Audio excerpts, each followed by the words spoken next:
দেখে তো এলো না।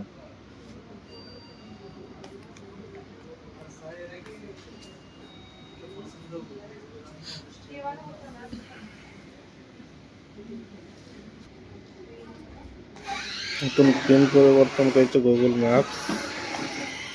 শুধুমাত্র গ্রিন চিহ্ন থাকতো স্টেট বা তোমার এখানে থাকতো যে গুগল লোকেশনের ওপর যে রাউন্ড করলে যেরকম দেখাতো নিলাম, বাট এখন দিয়েছে রাউন্ড শেপ মুভমেন্ট যেদিকে করবেন সেটা এটাও এদিকেই মুভ করবে।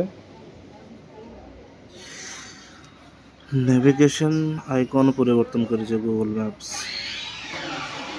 আর গুগল ম্যাপসে সার্চ করার পদ্ধতি তো সবাই জানেই, তাও বলে দিচ্ছি যে গ্রিন চিহ্ন মতো নিচে আছে, এটা ক্লিক করার সাথে সাথে উপরে লোকেশন বাট নিচে যেখানে যাবেন আপনার গন্তব্য সেটা এখানে লিখে দেবেন। লিখে দেওয়ার পরে দেখতে পাচ্ছেন যে আপনার নেভিগেশন যে চিহ্নটা বা এখানে ট্রাফিক রুল সব কিছু দিয়েছে আপনাকে,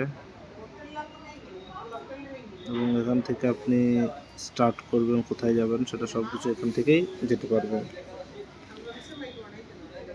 এছাড়াও এখানে ডবল ম্যাপিং বা ডবল রোড সম্পর্কে দেওয়া হয়েছে।